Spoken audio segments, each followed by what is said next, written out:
NIA के द्वारा अपने नेताओं के घरों व दफ्तरों पर छापेमारी के बाद पॉपुलर फ्रंट ऑफ इंडिया यानी पीएफआई ने शुक्रवार को केरल में हड़ताल का आह्वान किया है।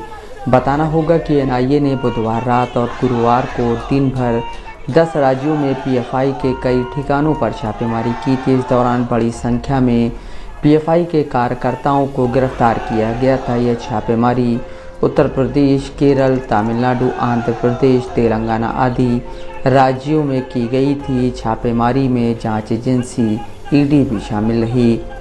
हड़ताल के दौरान केरल के कई जिलों तिरुवनंतपुरम, कोल्लम, कोझिकोड, वायनाड और अलापुझा से हिंसा की खबरें आई हैं। कुछ जगहों पर ऑटो रिक्शा और कार में तोड़फोड़ की गई है तो पुलिसकर्मी भी घायल हुए हैं। कोच्चि में केरल सरकार की बसों में तोड़फोड़ की गई है। उधर केरल हाईकोर्ट ने पीएफआई के द्वारा की गई हड़ताल का स्वतः संज्ञान लिया है। हाईकोर्ट ने कहा है कि हड़ताल से कम 7 दिन पहले इसका नोटिस दिया जाना चाहिए। एनआईए ने पीएफआई के राष्ट्रीय अध्यक्ष ओमा सलाम को भी गिरफ्तार कर लिया था। पीएफआई के सदस्यों ने छापेमारी के विरोध में कई जगहों पर जोरदार प्रदर्शन भी किया। पीएफआई ने छापेमारी पर कहा है कि ये फासीवादी सरकार द्वारा एजेंसियों का गलत इस्तेमाल कर असहमति की आवाज़ को दबाने की कोशिश है और इसके विरोध में 23 सितंबर को हड़ताल का आह्वान किया गया है। संगठन के मुताबिक यह हड़ताल सुबह 6 बजे से शाम 6 बजे तक रहेगी। इस दौरान केरल के तिरुवनंतपुरम, कोल्लम, कोट्टायम, एर्नाकुलम और त्रिशूर आदि जिलों में प्रदर्शन किया जा रहा है। दूसरी ओर केरल की बीजेपी इकाई ने सीपीएम नेतृत्व वाली राज्य सरकार से हड़ताल बुलाने वालों के खिलाफ सख्त कार्रवाई करने की मांग की है। प्रदेश बीजेपी के अध्यक्ष के सुरेंद्रन ने कहा कि राज्य सरकार तुष्टीकरण और वोट बैंक के चलते पीएफआई को लेकर नरम है।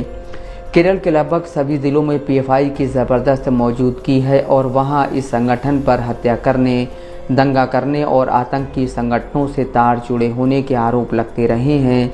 द इंडियन एक्सप्रेस के मुताबिक साल 2012 में कांग्रेस के नेतृत्व वाली केरल सरकार ने हाईकोर्ट से कहा था कि पीएफआई प्रतिबंधित संगठन student Islamic movement of India यानी सिमी का ही नया रूप है। राज्य सरकार ने अदालत को सौंपे गए हलफनामे में कहा था कि पीएफआई के कार्यकर्ता हत्या के 27 मामलों में शामिल रहे हैं और इनमें से अधिकतर मामले सीपीएम और आरएसएस के कार्यकर्ताओं की हत्या के हैं। इसके 2 साल बाद राज्य सरकार के द्वारा हाईकोर्ट को सौंपे गए एक और हलफनामे में कहा गया था कि पीएफआई का एजेंडा धर्मांतरण व मुद्दों का सांप्रदायिकरण करके समाज का इस्लामीकरण करना है।